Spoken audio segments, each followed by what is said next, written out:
Atenção, nada do que você ouvir neste episódio é recomendação de investimento. Vou repetir, nada aqui é recomendação de investimento. Então, por favor, não tome decisões de investimento em valores mobiliários com base no que ouvir neste episódio ou em qualquer outro desse podcast. Roda a vinheta. I love volatility. 30 dias de cadeia, o ficado aplicado pré no dia número 22, de hoje até o fim, eu escolheria 30 dias de cadeia. A bolsa ainda não está em circuit break, ela está com 12 de queda, ligou o circuit breaker. I want to short the housing market and never bet against America. Where does it come from? Do you just print it? We print it digitally. Tem grande oportunidade para perder dinheiro todo dia também, né? Cara, o mercado é foda. Se eu compro, o mercado cai. Se eu vendo, o mercado só. É uma desgraça. Isso aqui é trabalho de profissional.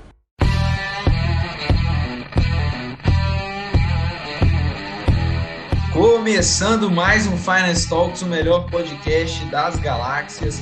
E hoje estamos aqui com duas pessoas sensacionais que analisaram duas ações. E é disso que o povo gosta. O povo gosta de análise. O povo quer saber a ação que vai subir amanhã para já comprar logo na abertura.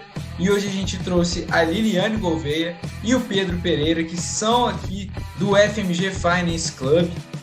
Então eles vão contar para nós quais que foram essas ações que eles analisaram.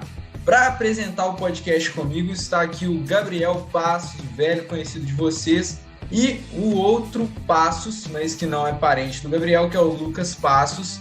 O Lucas que está ingressando agora na carreira de agente autônomo. O que será que vem por aí? O cara não é fraco, não. E tá aqui também comigo para a gente bater esse papo sobre esses dois papéis que eu já vou perguntar primeiro para Liliane. Liliane, como é que você tá? Tudo bem? E qual que é a sua ação? Boa noite, tudo jóia? A ação que eu escolhi foi a M. Dias Branco. E aí, Pedro, como é que você tá? Tudo tranquilo? Já fala seu papel para a galera também. E aí, pessoal, boa noite a todos. Meu papel aqui é a Pets. Bom, duas empresas aí que não tem muito a ver, assim, pode ser até considerado um varejo, mas uma é de biscoito de gente, a outra é de biscoito de cachorro. Então, queria primeiro que vocês se apresentassem, Liliane e Pedro. Liliane, fala um pouco sobre você aí, sua trajetória acadêmica e no Finance também. Bom, eu estou no Finance desde 2018, já estou velha de casa. Eu faço controladoria e finanças na UFMG desde 2017. Eu formo esse ano, se tudo der certo. E eu gosto muito do Finance e estou feliz de poder estar aí contribuindo com mais um estudo. E aí, Pedro, o que você fala para nós? Pedro foi o cara que me botou para dentro do Finance, pô, chefe do RH. É isso aí, né? Eu e a turma toda. Mas basicamente eu sou atual diretor de recursos humanos aqui do Finance. Já estou aqui junto com a Liliane há um bom tempo, né? Na casa aí dos 2 anos e meio. Sou também graduando aí do curso de Controladoria e Finanças da UFMG. Estamos aí para bater um papo legal aí. Gabriel, Lucas, tudo certo com vocês? Tudo certo. Boa noite, bom dia, boa tarde para quem está nos ouvindo aí. Estou aqui para prestigiar as duas grandes mentes, a galera que mandou muito bem na análise, viu o relatório dos dois, então de parabéns. E aí, pessoal, bom dia, boa tarde, boa noite também. Quero ver, eu só quero elogio para esses papéis aí, viu? Porque eu tô longo nos dois, por favor. O Gabriel é o cara que vem aqui, velho, que eu acho que ele veio aqui para confirmar as teses de investimento dele, velho. O cara veio aqui só para saber se tá tudo certo com a carteira dele, mas sem mais delongas, queria começar falando sobre a M. Dias Branco. Liliane, conta pra gente que empresa é essa, o que ela faz, qual que é o business. Bom, então, a M. Dias Branco ela é uma das maiores indústrias de alimento do Brasil, principalmente tratando dos mercados de massas e biscoitos. Ela está presente aqui no mercado brasileiro há mais de 60 anos, né? E ela foi realmente, assim, M. Dias Branco, fundada em outubro de 1961, mas antes disso ela já atuava em atividades de panificação e fabricação de biscoitos com técnicas artesanais. Então, após, né, a fundação, ela desenvolveu o atual modelo dela de distribuição de forma pulverizada, voltado principalmente ao micro e pequeno varejo, e com um sistema aí de porta a porta, para viabilizar o permanente ajuste do posicionamento dela no mercado. O que é esse sistema de porta a porta?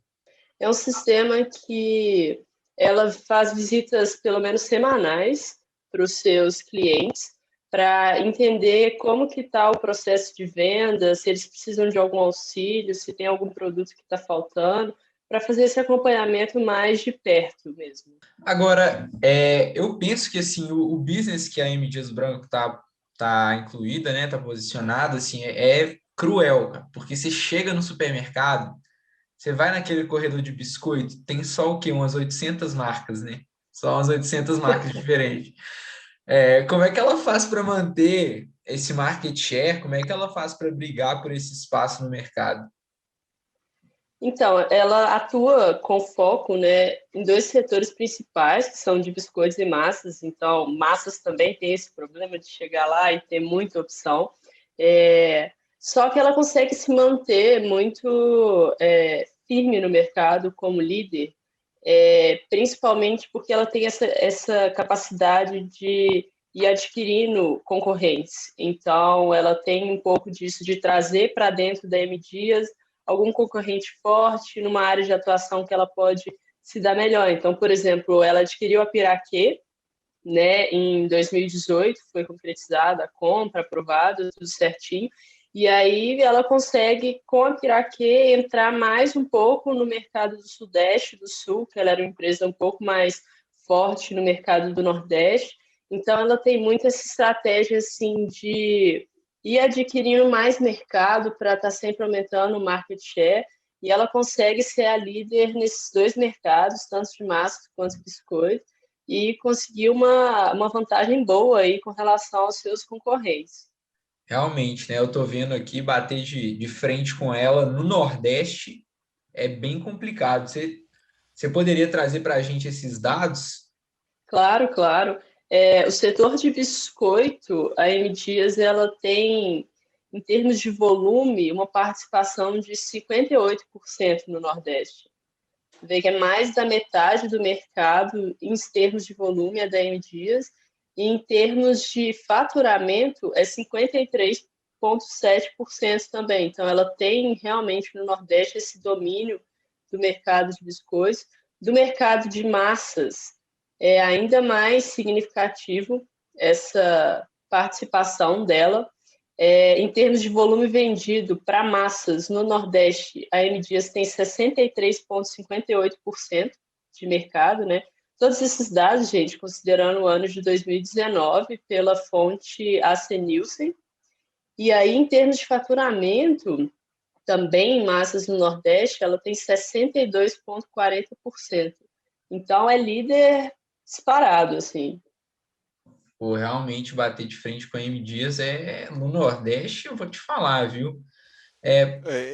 Legal eu ia perguntar, Gabriel, e aproveitar que você está aqui presente, você hoje me mandou uma fotografia comendo um biscoitinho Piraquê. Foi, café da manhã. Eu perguntei se era long ou short. E o biscoito Piraquê é long ou short, Gabriel? É long, pô. A estratégia de crescimento da M. Dias passa por defesa do controle que eles já têm do market share no Norte e Nordeste e avanço para o Sudeste. Eles adquiriram a Piraquê pensando nisso, que a Piraquê é uma marca muito forte no Rio e ela está entrando muito aqui em Minas e Centro-Oeste como um todo. E ela tem feito parcerias de distribuição dessas marcas com a Ambev, por exemplo, que a Ambev é extremamente conhecida aí por ser uma boa difusora de produtos, né? Qualquer boteco, você vai em qualquer lugar do Brasil, qualquer lugar que existe gente, tem um bar, tem uma cerveja da Ambev, tem um refrigerante da Ambev, e a M. Dias está se posicionando aí com uma grande distribuidora. Então, essa parte de defesa do norte, do share que eles têm no norte e nordeste é grande, o driver de crescimento é conquistar o café da manhã do pessoal para cá também. Uma pergunta que eu tenho é a seguinte: a gente vê que cada vez mais, à medida que a gente vai aumentando o ticket médio, né, dos consumidores e tal, se tudo der certo, o ticket médio dos brasileiros, vai existindo uma pressão maior por produtos saudáveis, né? O setor que ela está, o setor de carboidratos, biscoitos e massas. A M. Dias, ela tem algum posicionamento nesse sentido? Tem sim. Ela está bem consciente, né, dessa questão que a ascensão social da população vai causar incentivos do consumo de biscoito, inclusive aqueles biscoitos com maior valor agregado, e ela vê aí como uma oportunidade de expansão da produção e para esse mercado dos biscoitos considerados mais saudáveis, porque ela percebeu que está tendo muita taxa de crescimento do consumo desses biscoitos. Então, ela está já ciente e já entendendo como essa oportunidade de expandir a produção dela. Agora, a minha pergunta é a seguinte. Eu estou vendo aqui que a M. Dias está com uma queda de 7,8% no ano e no agregado de 12 meses, quase 25% de queda. E, assim, é o período de pandemia aqui que eu estou falando, né? Assim, o que aconteceu que essa ação, ela apanhou tanto, assim, do mercado? Ela chegou a bater R$ 40 ali em julho de 2020 e desde então está só caindo.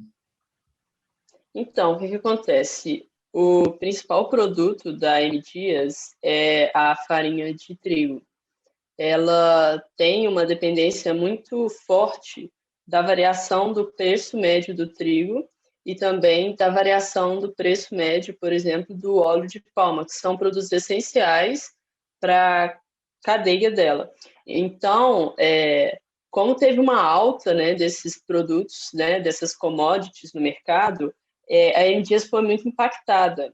Além disso, tem uma relação negativa não, desculpa, quando o dólar cai, é bom para a M. Dias. Então, ela tem essa variação. E como o dólar teve uma subida muito significativa, né, por conta da pandemia, as incertezas do mercado, a M. Dias foi muito afetada. Tanto que nesses últimos dias, né, nesses últimos meses, o dólar tem diminuído e as ações da M. Dias têm se valorizado. Ela faz algum tipo de hedge? Tem algumas empresas aí que fazem até mesmo o armazenamento físico, né, de alguns grãos, não chega nem a ficar só nas mesas de operação de commodities, mas ela faz algum tipo de hedge? Ela faz, sim, hedge, e ela tem várias coligadas voltadas para esse armazenamento do trigo. Então, até pouco tempo atrás, ela tinha uma parte no porto que era só voltada para armazenamento desses produtos, dessas commodities principais para a operação dela, e ela tenta sempre se sobressair com relação ao preço dos produtos, exatamente para tentar se manter aí líder de mercado e com seus custos e despesas mais estáveis. Eu vou trazer alguns pontos negativos aqui, então. Assim, a gente vê esse ciclo de commodities aí em alta e, igual você falou, o ciclo de dólar também, o dólar pesou bastante, porque o trigo subiu, o preço do trigo em dólar e o dólar subiu junto. Então, assim, isso para o custo do produto da empresa foi avassalador, né? Uma coisa assim absurda. A gente vê que ela veio perdendo margem, desde 2017 ela já vem perdendo margem, não é uma coisa atual, é uma coisa que já vem de um espaço grande de tempo, e a margem dela atualmente, a margem bruta e a margem EBITDA estão nos menores patamares que a empresa já viu. Sim, você acha que esse ciclo de commodity e assim, sem o ciclo de commodity ela já vinha perdendo margem, agora com essa pressão inflacionária e tudo mais, você acha que isso pode vir a se tornar um problema para a empresa? É uma boa pergunta, Gabriel. Claro que sim, influencia, né? Assim, obviamente, quanto maior o custo, mais difícil fica para a empresa obter os retornos, os lucros esperados. Uma tentativa que ela apresentou aí nos resultados de 2021 foi que a receita dela no exterior aumentou muito. Então, ela está aí tentando compensar esses custos, voltando um pouco mais para o exterior, né, para receber a receita não em real, mas em dólar, né, em euro. Então, isso é uma das estratégias que ela está apresentando para conseguir sobressair a essa situação que não é tão favorável para a empresa. Outro fator também é essa questão de diminuir um pouco as vendas para a região do Nordeste, aumentando as vendas para o Sudeste. Então, diluir no mercado, porque às vezes uma região fica mais impactada economicamente do que outra região. Então, é uma das formas que ela tem aí de tentar não ser tão impactada por esses fatores, né? E o market share dela, ele tem aumentado, principalmente com relação aos biscoitos, ao invés do setor de massas mesmo. Então, ela tem focado mesmo para esse setor de biscoitos. E, além disso, ela também está criando esses produtos à base de batata, para sair um pouco do trigo, né? Liliane, você acha que essa questão, assim, a gente tem um importante fornecedor de trigo aqui do lado, que é a Argentina, né? E a situação lá não está das melhores. Você acha que isso pode ter feito preço, por exemplo, o dia que a Argentina proibiu a exportação de carne por 30 dias, isso fez bastante preço aqui nas ações de frigoríficos, né? Porque, por exemplo, erva é uma ação que é boa e puro, né? E proibindo a exportação de carne, o valor sobe, não tem jeito. Você acha que pela Argentina ter essa grande quantidade de trigo, ser um player importante, está precificado nas ações esse risco? Pode ser isso?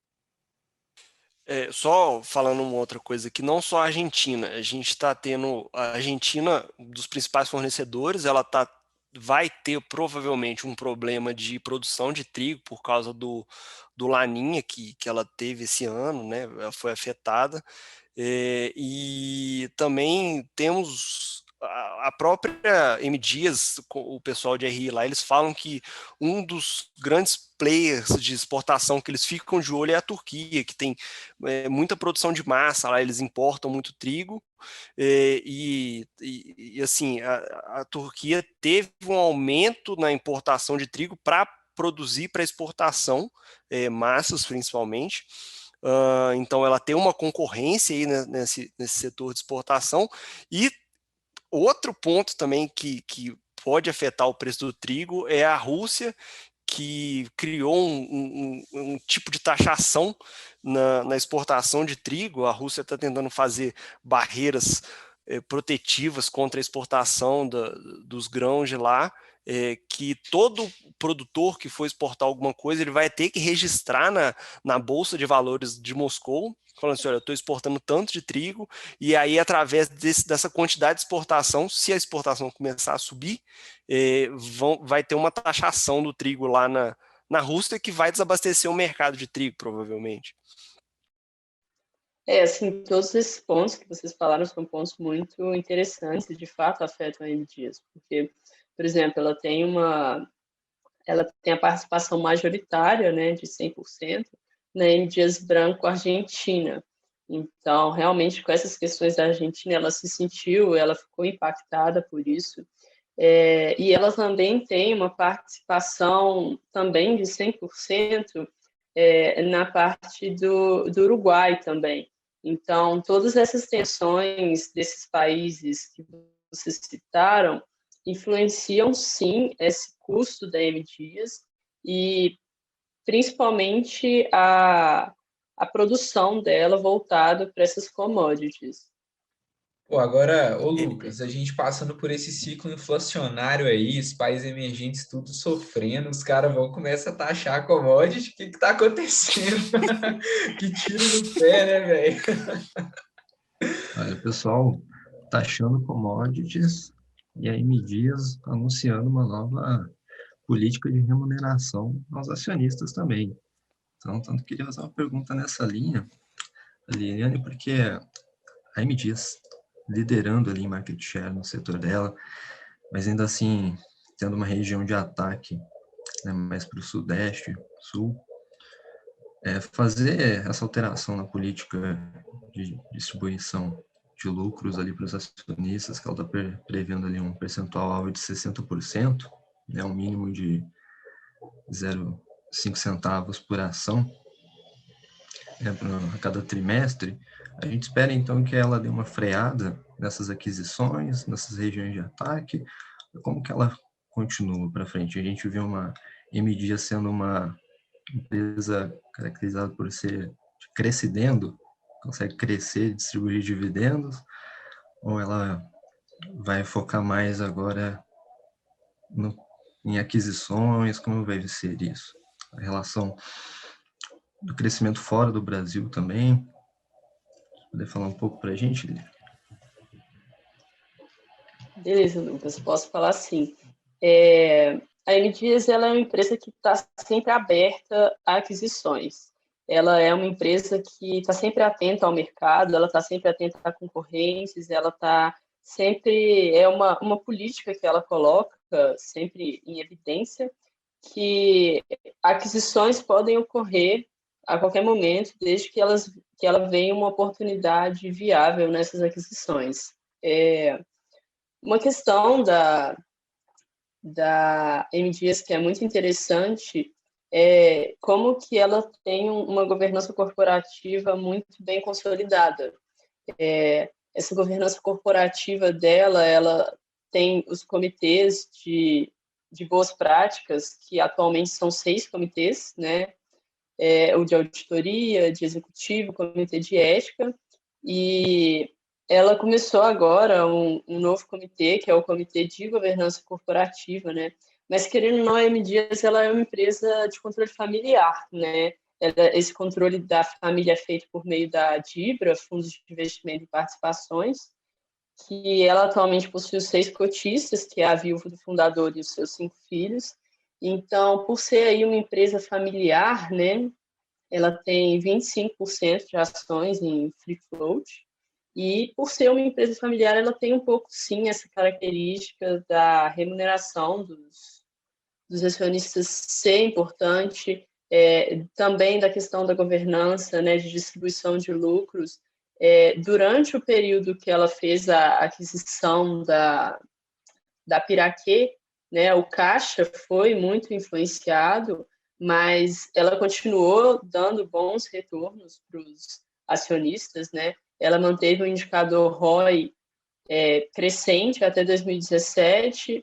Aí, durante o período de consolidação da empresa mesmo, então eles fazem aqueles ajustes necessários, né, devido a uma aquisição, ela teve uma diminuição nesse ROI, mas, em compensação, a partir do momento que terminou essa aquisição, né, consolidou todo o projeto, e a empresa estava efetivamente dentro, a Piraquê estava efetivamente dentro da M Dias, ela teve uma subida de ROI, assim, significativa.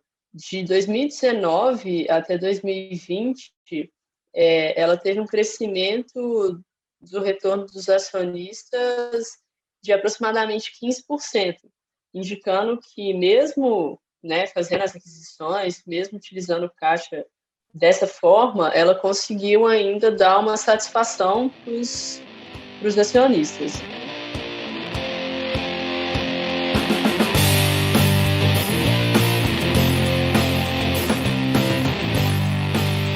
Bom, agora que a gente já falou de M Dias, a gente deixa para depois a parte mais financeira e tal. Só para a gente dar uma mudada mesmo, vou querer conversar com o Pedro agora, para ele explicar para a gente o que é Pets, né? Que bicho que é esse? Desculpa o trocadilho.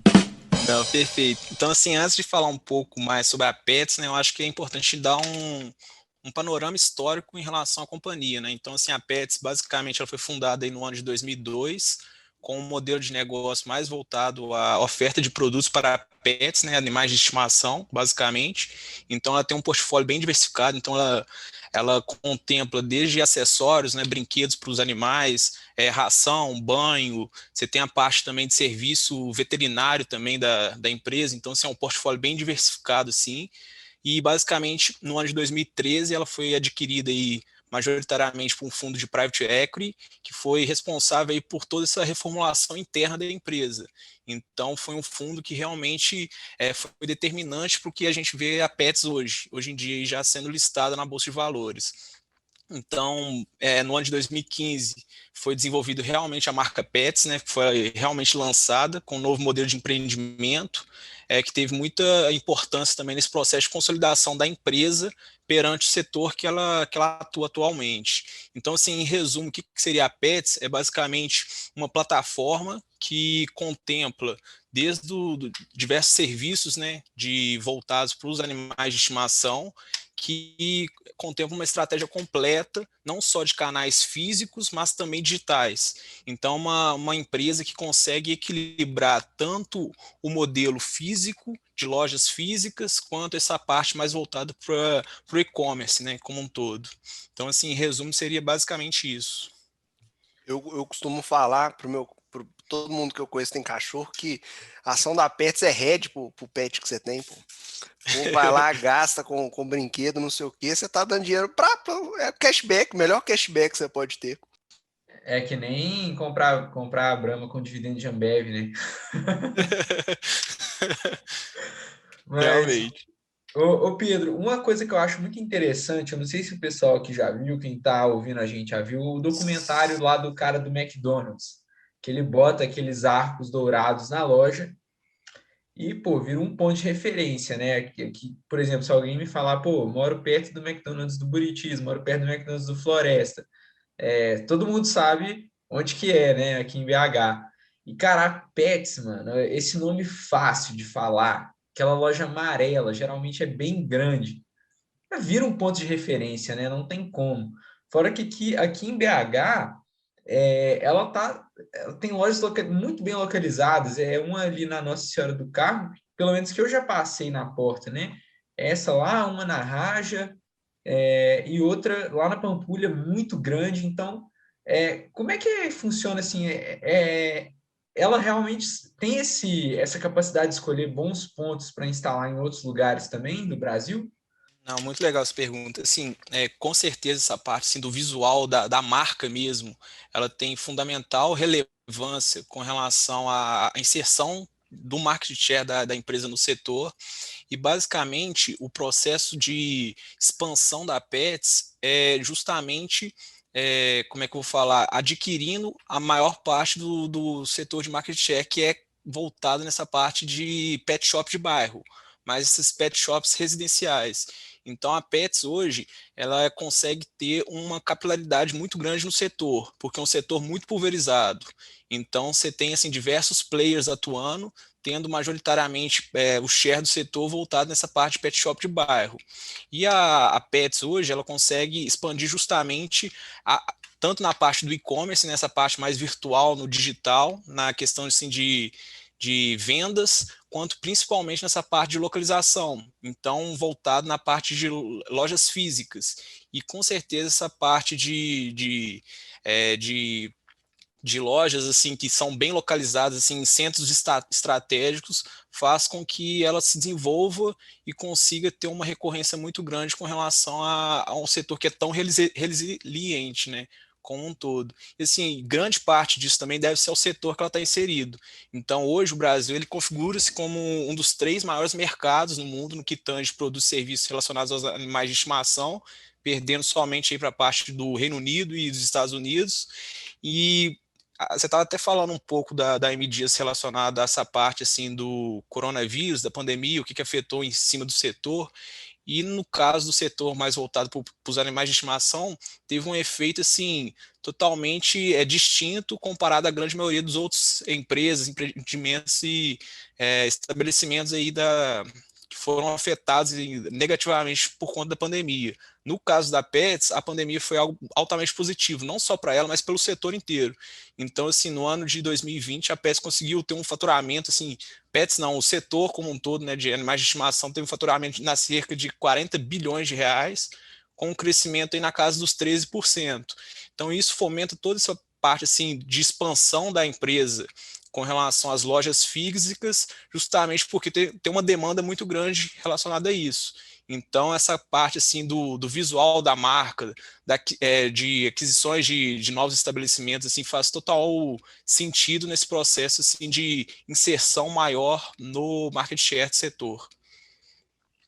Eu acho que assim ela leva uma vantagem muito boa nessa questão de ser um setor extremamente pulverizado. Aí, assim, a empresa realmente tem que partir para cima. A gente tem hoje em dia um mercado hoje tem uma empresa que está penalizando porque a empresa, assim, é um bom case que o IPO deveria ser usado para aquisições, a empresa não está fazendo aquisições. E como é que anda isso na Pets? Ela está conseguindo fazer essas aquisições? Uhum. Recentemente ela fez uma aquisição mais voltada para a parte de gatos. Eu vou até pegar aqui direitinho, mas o processo assim, de expansão da Pets, assim, igual eu falei anteriormente, é mais voltado nesse aumento de lojas físicas. Então, assim, só pegando como referência, hoje a Pets já é a maior rede de lojas físicas de pet shop do Brasil. Então ela tem cerca de quase 150 lojas físicas e coisa desse sentido. E recentemente a Pets anunciou a sua primeira aquisição desde o IPO, né, que foi feito aí em setembro do ano passado, de 2020, que é a plataforma Cansei de Ser Gato. Então, que ela busca basicamente reforçar o seu posicionamento como uma plataforma para pets, indo além dos produtos e serviços e buscando explorar a criação de conteúdo. E essa plataforma Cansei de Ser Gato é uma plataforma mais voltada para a parte educacional. Então, seria também essa parte de realmente fazer com que as pessoas também comentem mais sobre os animais de estimação, né? Porque a gente já vê muito nessa pandemia, com esse isolamento geográfico, né, de pessoas, que esse processo de humanização do pet, né? Então, assim, hoje o pet é igual um filho. Então, as pessoas, as famílias tendem a recorrer aos animais, oferecer o melhor para eles, para justamente fazer com que eles se sintam bem, se sintam confortáveis e tenham um apego muito emocional assim, por trás disso. Então, assim, a Pets também, além dessa parte de expansão por meio de lojas físicas, ela também já está começando a expandir também no meio virtual, né, no e-commerce, e também via aquisições de outras empresas, de outras plataformas.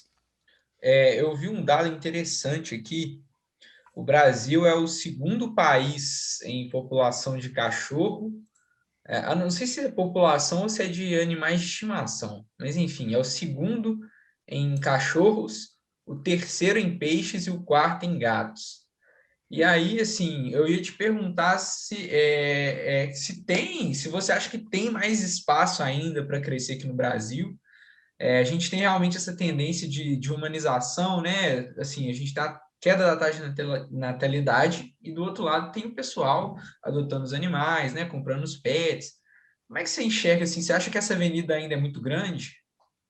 Não, com certeza. Eu acho assim, é um setor, primeiro que é igual a gente falou anteriormente, é um setor muito pulverizado, então tem diversos players atuando no mercado, e a grande maioria são pet shops residenciais.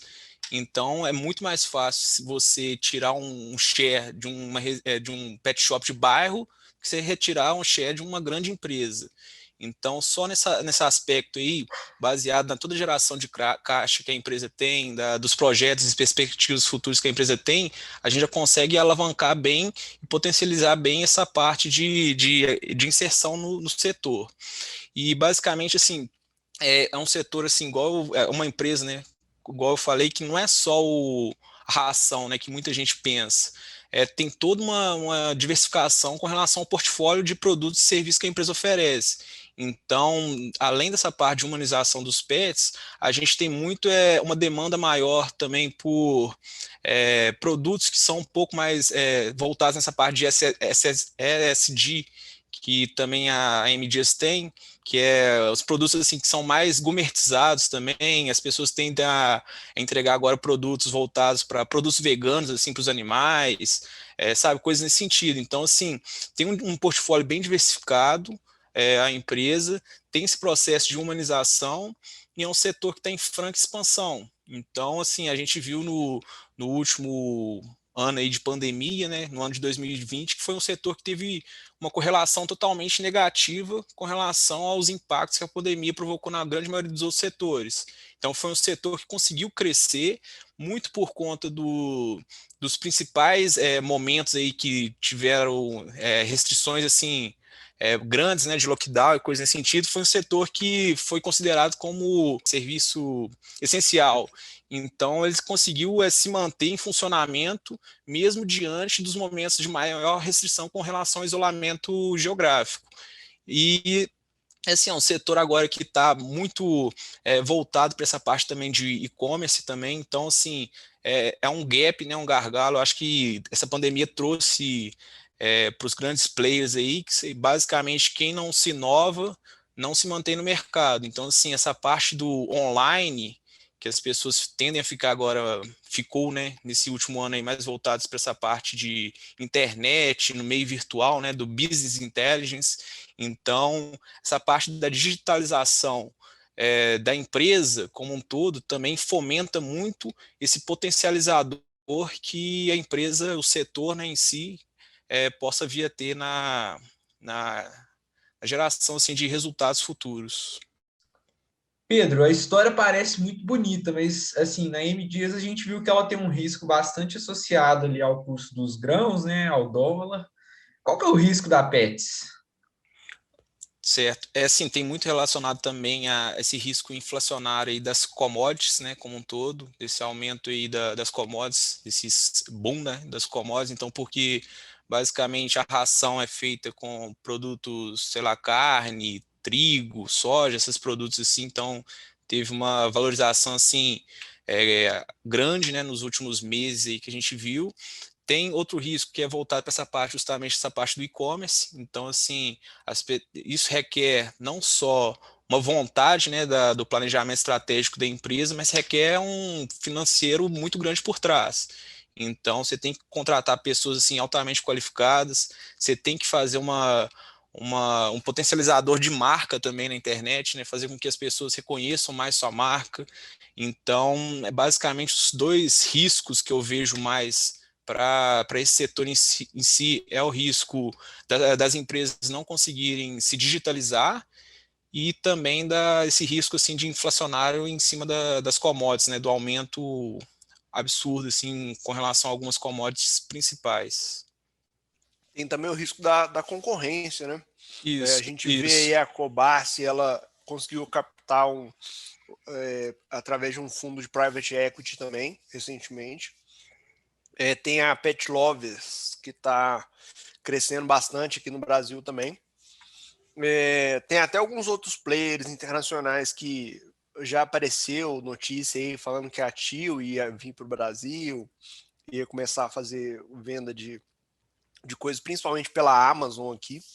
Eu creio que era pela Amazon. Esse é um setor que está criando uma certa concorrência. Apesar de mais de 50% do share dele ser de pet shops de bairro e residenciais, ainda é um setor que, por ter esse share todo pulverizado, está atraindo players grandes aí, né?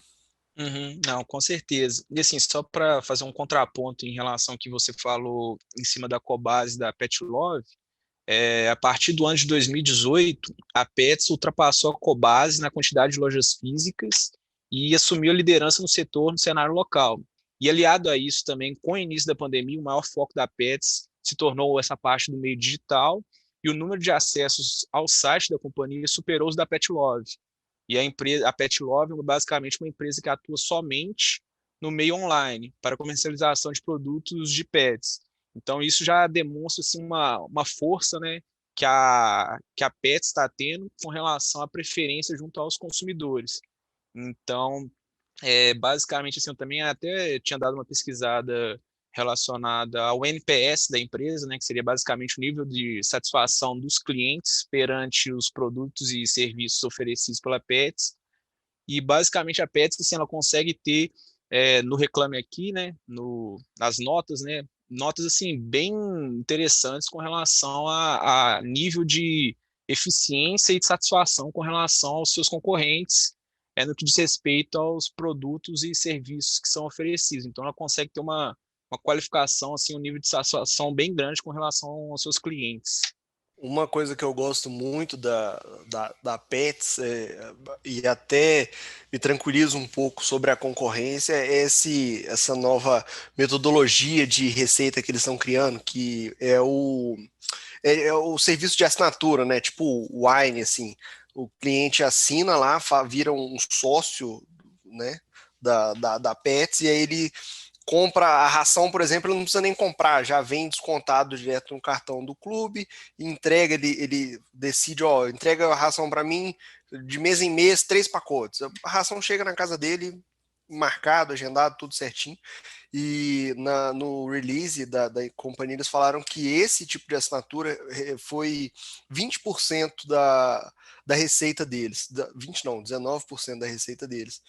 E assim, é uma fidelização do cliente. Você acaba, é interessante porque você também gera dado desse cliente, fala, ó, esse cara gosta mais de comprar bolinha, esse cara gosta mais de comprar casinha pro cachorro dele. E aí você dá pro cara desconto, ó, compra a bolinha, 10% de desconto. Você gera margem agregada naquela venda ali, né?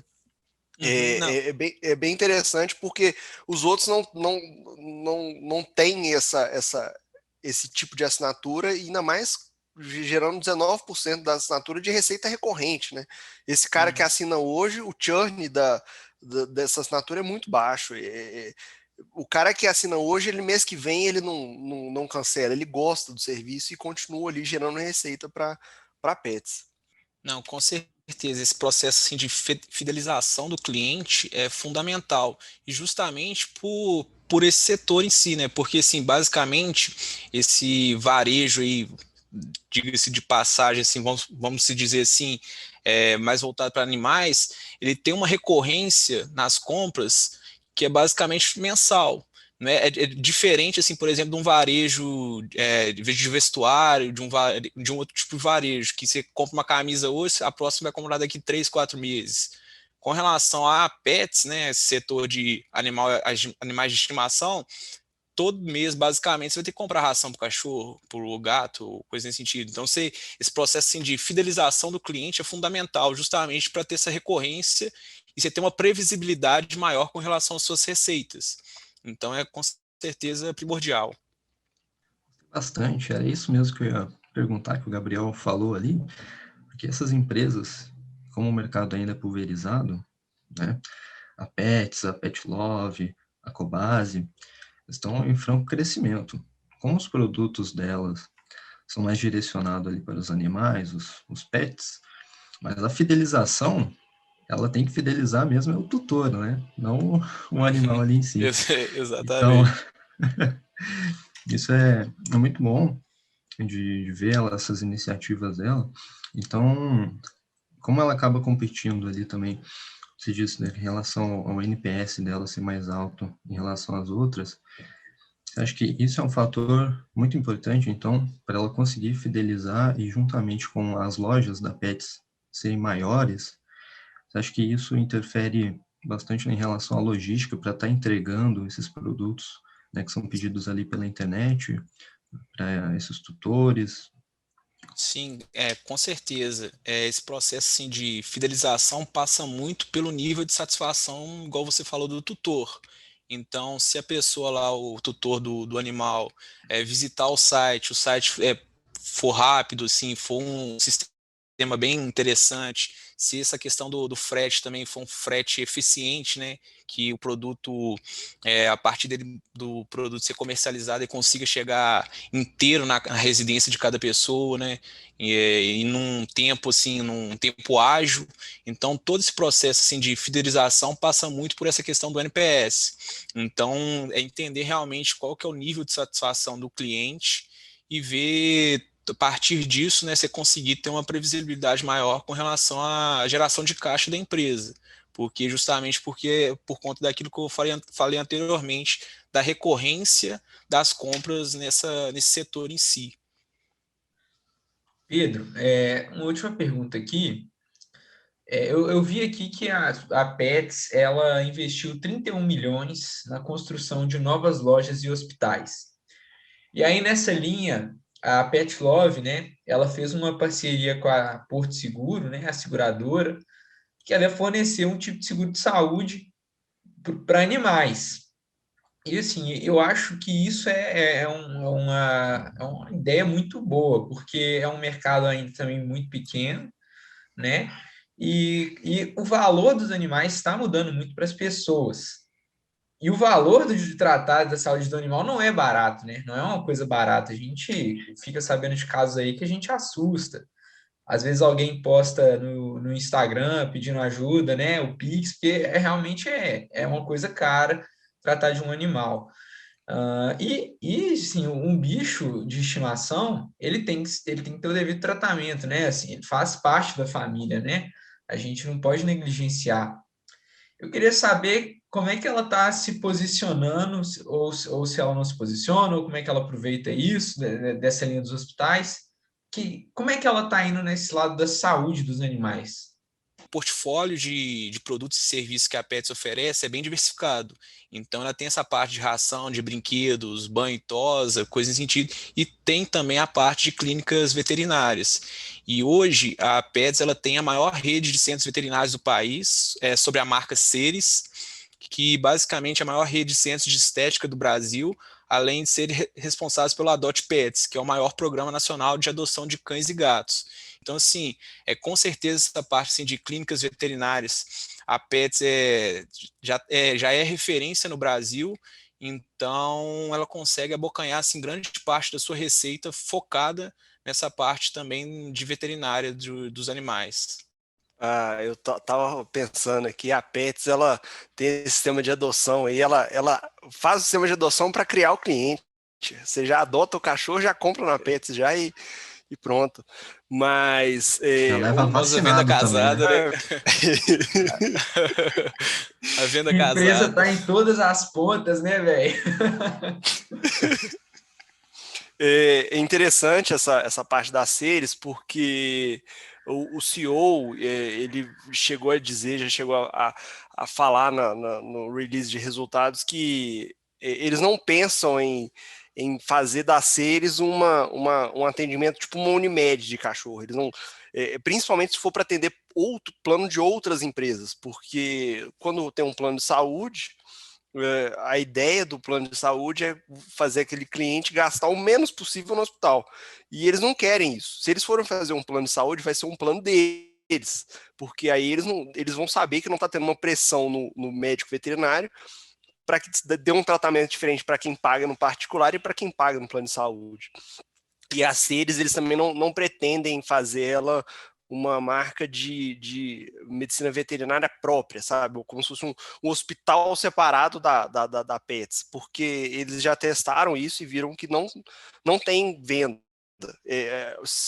Tem mais venda quando a Seres está dentro e junto da loja Pets, que tem um centro único ali de atendimento, né? Sim, com certeza, 100% de acordo. É realmente isso mesmo que você falou, Gabriel. É justamente o que a gente também falou anteriormente, né? O tanto que o cliente vai estar satisfeito com relação à empresa é o tanto que ele vai possivelmente no futuro se fidelizar com relação aos produtos e serviços que a empresa oferece.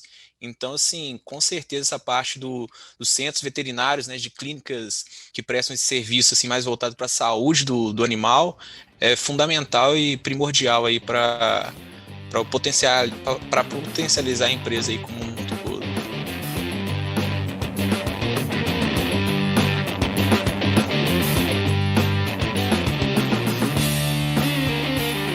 Voltando aqui agora para M. Dias Branco, vamos falar de números. Liliane, como é que está a questão, assim, a empresa veio sofrendo, né, assim, perdendo margem, né, mas como é que está a questão dos índices de liquidez, endividamento da empresa, o que você viu nesses números? Bom, os indicadores de liquidez da empresa em 2016, eles estavam muito altos, né, muito acima do que é assim considerado normal para as empresas, para ter esse acúmulo de caixa mesmo, porque a empresa já estava visando essa aquisição da Piraquê. Então, quando terminar dessa aquisição, ele teve uma forte redução mas desde 2018 cresce de uma forma moderada, né?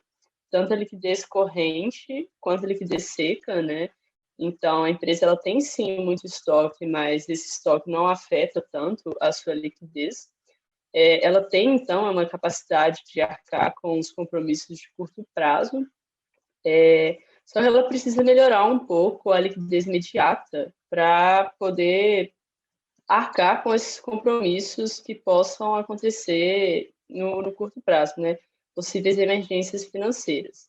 E ela tem perdido um pouco de liquidez geral desde 2019, mas ela mantém essa liquidez nos níveis acima de 1, né? Ela mantém ali mais ou menos constante, em torno de 4, entre 2 e 4, então ela está mantendo uma liquidez geral boa, mas tem decaído com o passar do tempo, né? Os indicadores de rentabilidade dela, eles mostraram uma redução do lucro bruto com relação à receita, mas, ao mesmo tempo, houve um aumento do lucro líquido sobre as vendas, né, no último ano, se a gente considerar aí o período de 2019 até o final de 2020. E isso mostra realmente que ela tem sido afetada por esses altos custos que a empresa está sofrendo, principalmente, né, conforme a gente já falou, por conta das commodities e a alta do dólar.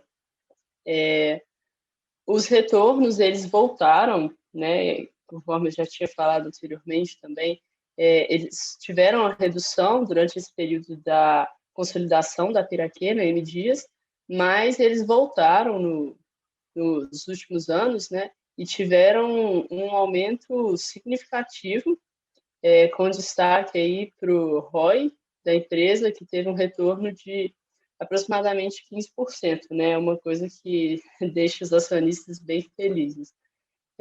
Já os indicadores de endividamento e alavancagem mostram que a empresa é financiada majoritariamente pelo capital próprio, mas ao longo dos anos ela tem aumentado o seu endividamento, né, e consequentemente sua dívida, principalmente no curto prazo. Mas a partir de 2019 ela conseguiu melhorar essa relação da dívida com o EBIT. Ela teve um aumento de dívida voltado, né, para essa aquisição da Piraquê, mas ela conseguiu aproveitar essas taxas menores de mercado, então o endividamento dela nos últimos anos ele não tem sido tão impactado aí, principalmente pela forma como o mercado ele se mostrava favorável para as dívidas, né? E, bom, por fim, a M Dias ela mostra que esses indicadores principais eles são consistentes, né? Em boa parte do período é justificável uma piora, né, por conta do período de aquisição, mas ela foi uma piora muito bem programada. A empresa conseguiu mostrar uma excelente gestão, ela teve uma boa gestão de caixa, ela teve uma boa gestão de, né, mantendo a liquidez, mantendo o endividamento saudável. E a partir de 2019 ela tem uma melhora e volta a ser uma empresa consistente, né, nesses indicadores. E é isso, assim, é uma empresa muito bem consolidada com boa gestão.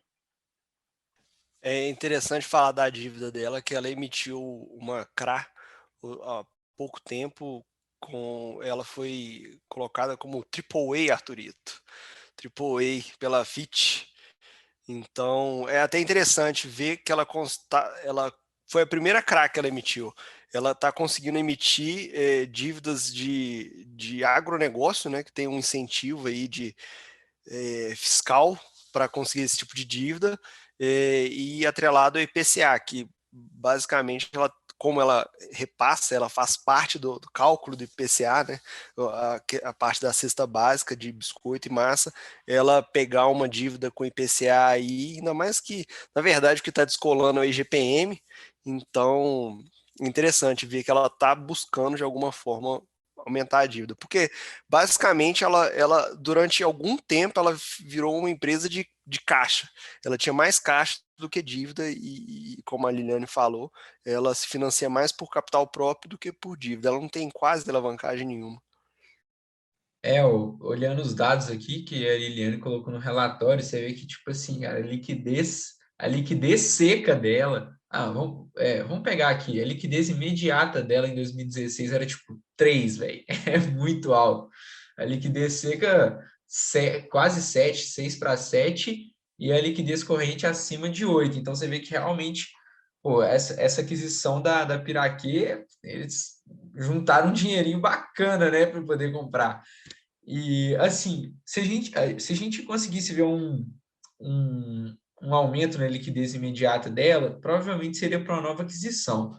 E aí, Liliana, eu esqueci de te perguntar também com relação ao ISD, né? Porque hoje em dia você ser ISD não trata só de causar um impacto positivo na comunidade, mas também tem suas vantagens financeiras, né? Assim, a empresa que é ISD consegue captar, às vezes, tendo que pagar menos, né? Com taxas menores.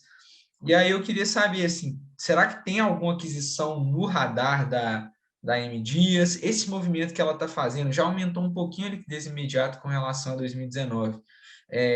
Pode ser que venha alguma aquisição esse ano que vem? Assim, eu diria que ela aumentou um pouco o caixa, né, no ano de 2019, visando, sim, provavelmente ela viu alguma oportunidade no mercado, mas ainda bem que ela fez isso, né, porque em 2020 veio, né, a crise da pandemia e ela conseguiu manter estável, né, como ela principalmente tem essa gestão em cima dos micro, né.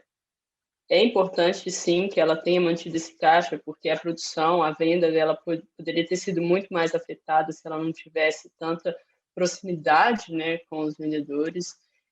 Com relação ao ESG, a empresa ela tem muito uma consciência social, né? A Maria Consuelo, que é a presidente do Conselho de Administração da companhia, ela coordena as ações ligadas às questões sociais nas comunidades que são afetadas, né, por essa zona de influência que eles chamam da companhia. Então, mostra que é uma empresa, sim, focada com a comunidade, né? É uma empresa que se preocupa com os seus vendedores, os seus distribuidores.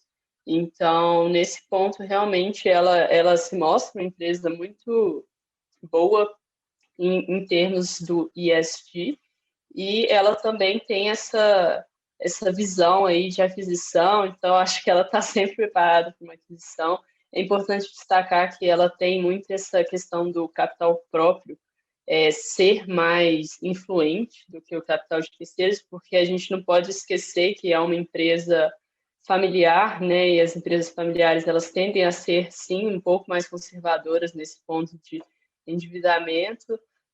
Então, assim, ela tem, sim, todos esses aspectos positivos, né, em questão de estar preocupada com o futuro, do impacto que ela causa nesses termos do ESG. Bom, agora... Dias Branco compra Nestlé, semana que vem você vai ver. Beleza. Tô esperando um fato relevante. Ai. Bom, vamos falar agora de preço, né? Porque preço importa. Eu vi aqui que você fez o valuation da M. Dias Branco. Será que importa? Depende, né, cara? Depende. Acho que se a bolsa tiver 200 mil pontos, não vai importar, né? Todo mundo vai falar isso. Mas, enfim, vamos lá. Uma coisa que você considerou aqui no seu valuation foi o crescimento da produção industrial. Isso me chamou muita atenção. Qual que é a importância do crescimento da produção industrial para o seu valuation? Bom, é muito importante, não só para o meu valuation, né, mas o crescimento industrial, de uma forma, ele impacta muito o país, né, ele impacta muito, mostra mesmo o reflexo da economia, né, como o país tem se portado. Então, eu utilizei o crescimento da produção industrial para estimar algumas premissas macro e premissas do negócio mesmo.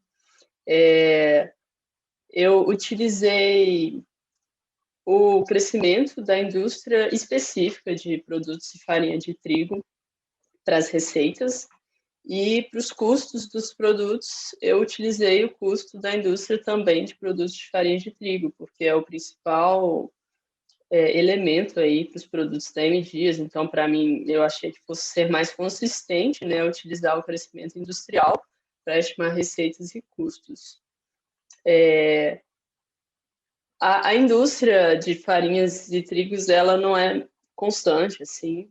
Ela tem oscilações muito grandes. Então, no ano de 2020, ela cresceu um total de 9%, se eu não me engano. Então, foi muito diferente do crescimento do PIB, por exemplo.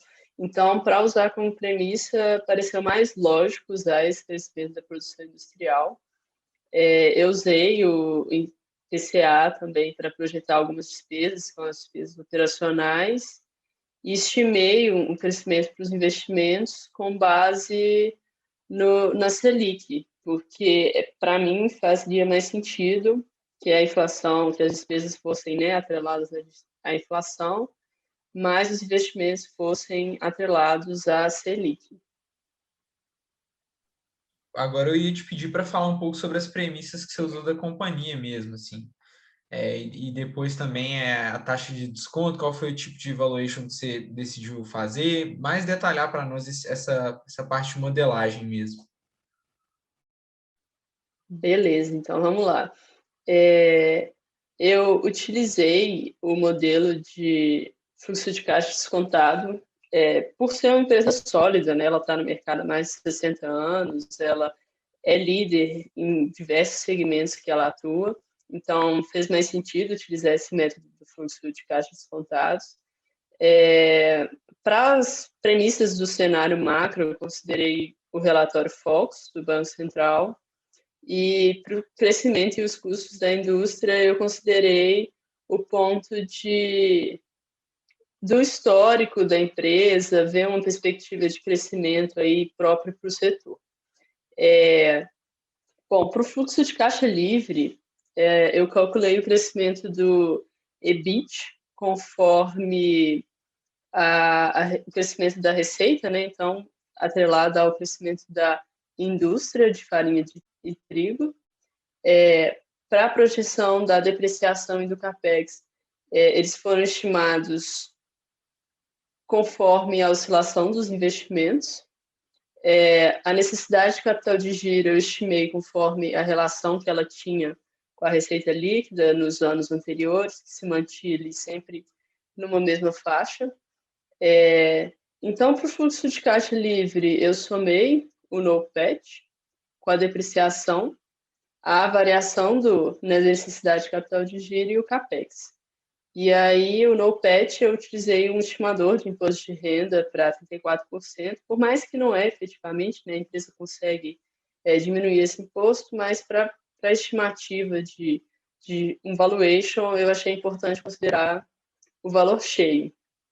E então, para calcular o fluxo de caixa descontado, eu parti, né, desse fluxo de caixa livre e eu descontei ele ao custo médio ponderado de capital.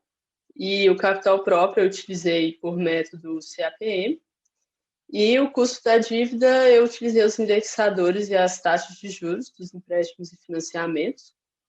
Então, para o capital próprio, eu considerei o valor da dívida da empresa como sendo o valor, né, em 2021 e em diante, pegando esse valor total da dívida, conforme os indexadores e a taxa de juros, e trouxe esses valores totais, a valor presente, né, conforme o custo da dívida. E considerei para a Selic como taxa livre de risco e estimei o custo da dívida e capital próprio dessa forma.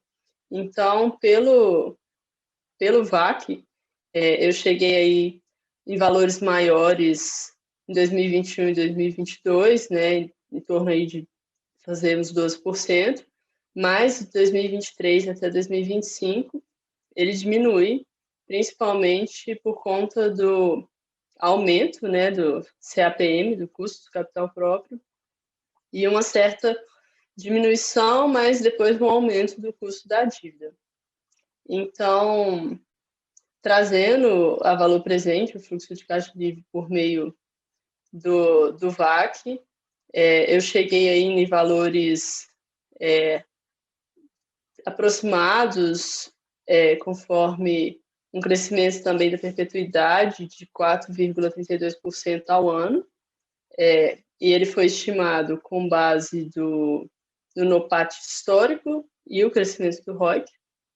Então, o valor de mercado da empresa, considerando o cálculo que eu fiz, eu utilizei o fechamento do dia 17 de junho de 2021.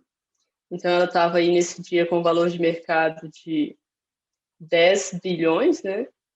E, conforme os cálculos do meu valuation, eu estimei um valor de 13 bilhões.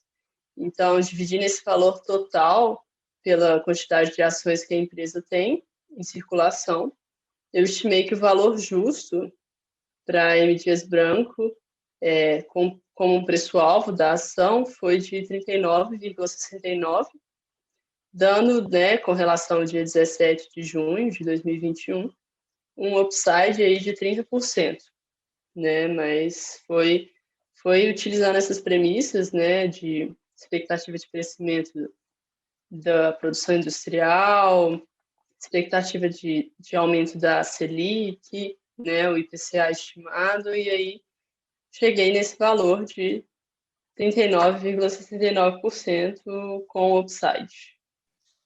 Tá aí, upside de 30%. Uma coisa que eu achei interessante aqui foi que você estimou a taxa de crescimento na perenidade conforme o NOPAT histórico e o crescimento de ROIC, e é justamente aqui que o analista pode roubar, né? O cara pode pôr, sei lá, 7 na taxa de crescimento da perpetuidade, aí muda de figura, aí realmente vai comprar a Nestlé, né, Gabriel? Quem fez isso uma vez foi seu inimigo número 1, Bank of America, lá com o relatório do IRB lá, que pegou um crescimento na perpetuidade horrível, e aí o preço médio caiu, sei lá, de 60 para 4,30, né? Mas, enfim, a gente viu aqui as premissas, né, a forma que você utilizou. Eu vi que você também fez uma simulação de Monte Carlo. O que ela mostrou, assim, de forma resumida? Bom, eu fiz uma simulação de Monte Carlo, né, com 10 mil observações para ver se as premissas estavam consistentes, utilizando, né, variáveis aleatórias entre os intervalos que faziam mais sentido do pior para o melhor cenário. E o preço mínimo observado nessa simulação foi de 9,34. Em compensação, o preço máximo observado foi de 48,01. E aí ela fica num preço médio de 25,30. Deu para perceber que realmente pior do pior cenário, ela estaria com a desvalorização para 9,34. Mas o melhor cenário aí não está muito longe do preço estimado, né? Ó, valorização, vamos colocar aí de uns R$20. Então, essa simulação ela só mostra se o modelo estava realmente consistente. Pelas observações, ela estava tendo um desvio padrão aí de 5,51, o que é, sim, consistente para a empresa, né? Para os riscos que ela corre, para as exposições de mercado. Então, no mais é isso, com relação à simulação. Bom, agora eu vou trazer uns númerozinhos que eu pesquisei aqui. Ela está negociando em termos de EV/EBITDA 6,5% abaixo da média histórica. Em termos de PL, né, preço-lucro, 8,8% abaixo da média histórica. Está pagando 24,5% acima de dividendo do que a média histórica. Então, assim, agora acho que você, meu caro ouvinte, você já pode formar a sua opinião sobre M. Dias Branco. E aí, Liliane, lembrando que isso aqui jamais será uma recomendação de investimento, se você estivesse no seu Profit simulador, você compraria essa ação? Não, eu tenho M. Dias já tem um bom tempo aí, acho que já tem mais de um ano que eu tenho a M. Dias, toda vez que ela dava uma diminuída no preço, eu comprava mais um pouco. É uma empresa que ela é consistente, então, assim, para mim faz muito sentido ter ela na minha carteira, e estou só esperando bater ali o preço médio para decidir se eu vendo, se eu continuo, porque é tudo uma análise constante, né? É claro, né? Tem toda a questão de cenário também, né? Se o trigo começar a aparecer que vai abaixar, o dólar abaixar, muda completamente a conversa, né?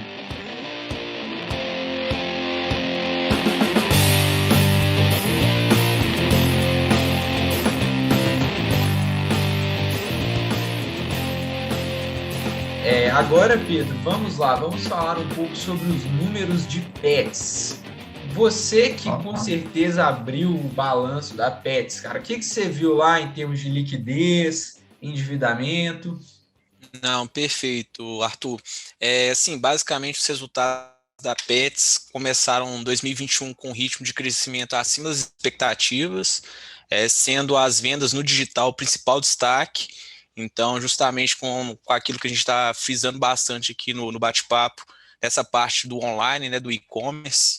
Então, isso já demonstra assim, um representativo bem grande em cima das receitas e da geração de resultados da empresa. Basicamente, assim, a companhia, essa performance assim, demonstra novamente, além da resiliência do setor, né, com relação a essa recorrência de compras, a capacidade contínua da companhia em alavancar e aproveitar as oportunidades, mesmo diante de cenários de incerteza, né, que é justamente o que a gente está acometendo nossa realidade, assim, de um certo modo. Então, assim, trazendo alguns números aqui, né, o EBITDA ajustado da companhia cresceu cerca de 36% no primeiro trimestre desse ano, de 2021, representando uma margem sobre a receita bruta de 7,5%, o que é um reflexo principalmente das maiores despesas com relação a fretes e maiores investimentos para aquisição de clientes, né, que é o custo de aquisição de clientes, o CAC, famoso, em função assim da maior participação digital também, que é justamente aquilo que eu tinha comentado anteriormente, né, que essa parte assim do e-commerce, do online, não são todas as empresas que conseguem, que você tem um financeiro muito grande assim que você tem que acometer para qualificar sua plataforma, né, para gerar uma experiência legal para o consumidor. Então, assim, com relação a endividamento da empresa, hoje as dívidas da empresa estão um pouco mais encurtadas, né, de prazo.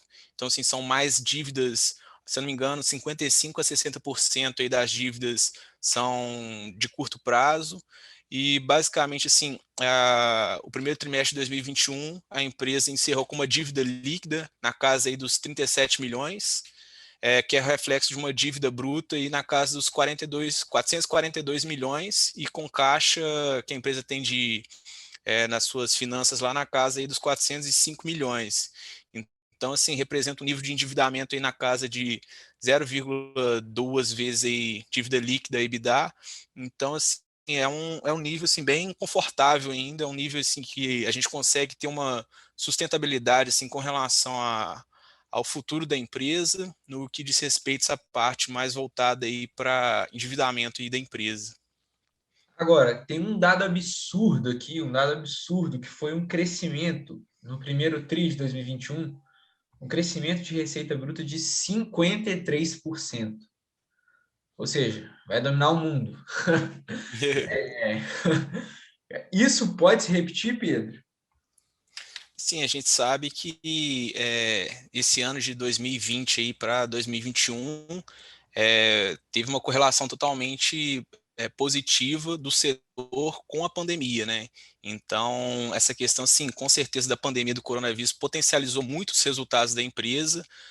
Obviamente que sim, é muito difícil a gente prever o futuro, né? Falar que vai ter uma recorrência com relação aos resultados, mas o setor está em franca expansão. As pessoas que adquiriram algum animal de estimação, que cuidaram melhor dos seus animais de estimação, vão continuar fazendo isso, né? Dificilmente não é tão assim constatado aí, óbvio que é constatado, né? Mas essa questão de abandono de animal, mas não é uma coisa que a gente vai ficar tão visível, né? com a grande maioria assim, das pessoas que têm algum animal de estimação. Então, assim, é um setor assim, de franco crescimento, né? É um setor, uma ação assim, que não é uma ação para curto prazo, é uma ação mais voltada para longo prazo. Então, você ficar 5, 6 anos aí com a empresa e ver mais ou menos o que vai dar. Porque, basicamente, assim, o setor que a empresa está inserida é um setor muito positivo, tem perspectivas futuras assim, de crescimento muito boas, e isso tudo tende a intensificar, de um certo modo, o valor, né, intrínseco da empresa, né, como um todo. Não só o preço de cotação da tela, mas os fundamentos da empresa por detrás. Bom, então assim, eu lembro na época do IPO, pessoal, muita gente discutiu Pets, né? E a conclusão que a gente achou é que estava caro, né? Mas só que a ação já subiu 50% já desde o IPO lá, então quem comprou caro já está ganhando 50%. Mas, cara, 190 vezes lucro. E, assim, quando a gente passa para o PEG Ratio, né, já é um patamar diferente, 8,21, mas, assim, é uma empresa de alto crescimento. Você acha que esse crescimento, assim, ele vai conseguir ser sustentável? Se você comprar essa ação agora no seu simulador do Profit, porque todo mundo aqui não faz besteira, a gente opera pelo simulador do Profit, esse preço que ela está hoje, né, valendo hoje 9 bilhões, assim, existe algum risco muito grande de estar muito fora do preço? Você acredita que ela vai entregar um crescimento que justifique uma entrada? Não, legal essa pergunta. Assim, eu dei uma olhada nos relatórios assim, da Eleven e do BTG de valuation. Foi muito nessa linha que você falou de um valuation assim, extremamente caro, né, sob a ótica de múltiplos e a comparação com outras ações varejistas já listadas na Bolsa de Valores. Então, assim, basicamente os múltiplos da Pets desse modo assim, parecem um tanto quanto absurdos, né? Então, assim, a evolução dos resultados em detrimento da rentabilidade do negócio, resultará assim, um descompresso dos múltiplos numa velocidade bastante rápida em convergência com os múltiplos da Pets. Então, assim, é um consenso do mercado aí que o valuation está um pouco esticado, mas nada que... Mas, assim, basicamente, assim, um valuation esticado não quer dizer que ele não possa crescer ainda mais. Então, a gente tem casos aí recentes que VEG, Banco Inter, Magalu, então assim, são empresas que tinham um valuation assim, que já tinham no consenso do mercado que estava altamente esticado, mas nada é tão caro que não possa ficar mais caro ainda, né?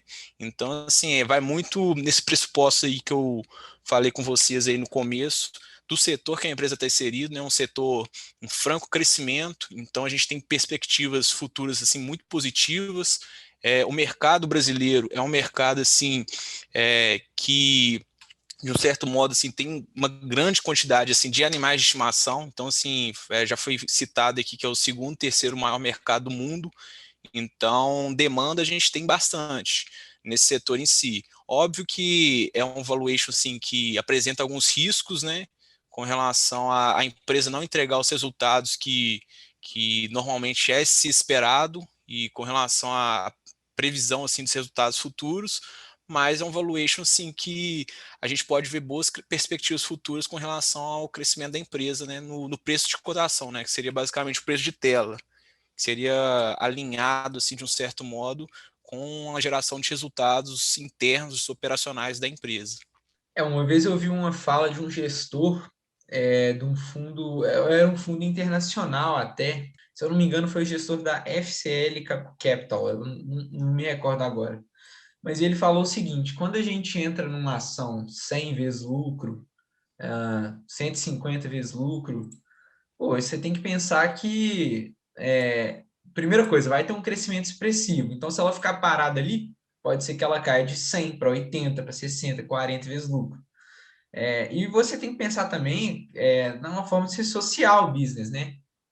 Por que você não compra ela com horizonte de longo prazo? Se você acha que a história é tão bonita, que ela está negociando nesse patamar que vai entregar, compra a ação para segurar 20 anos, né? Aí sim que você vai colher os frutos, né?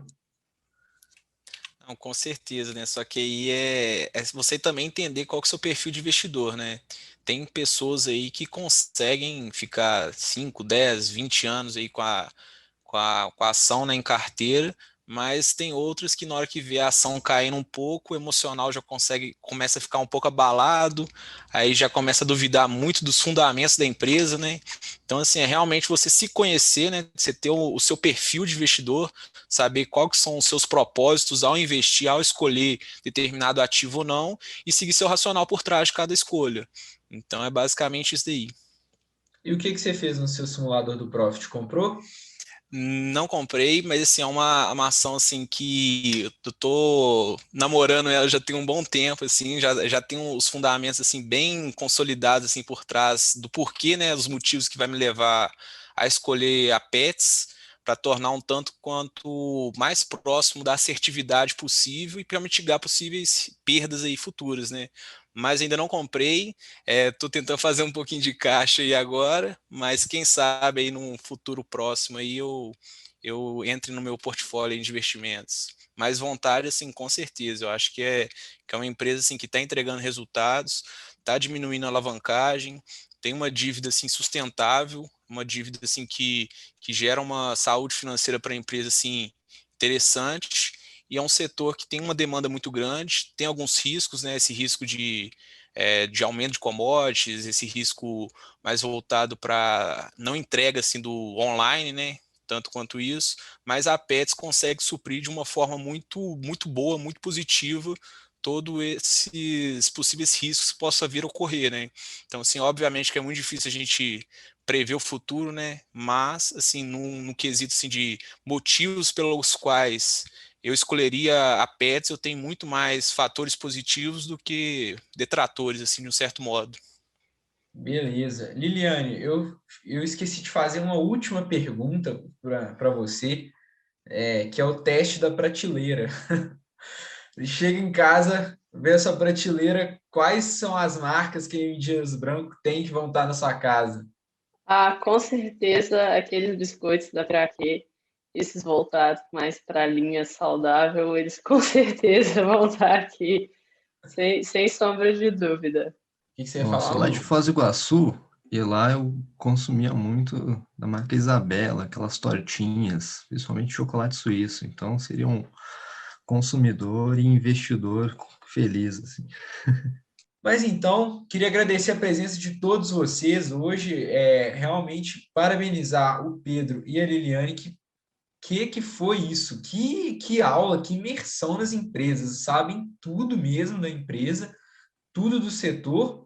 Acho que não ficou dúvida nenhuma mais para ninguém sobre o que possa acontecer aí de cenário, sobre a situação atual das empresas, perspectivas.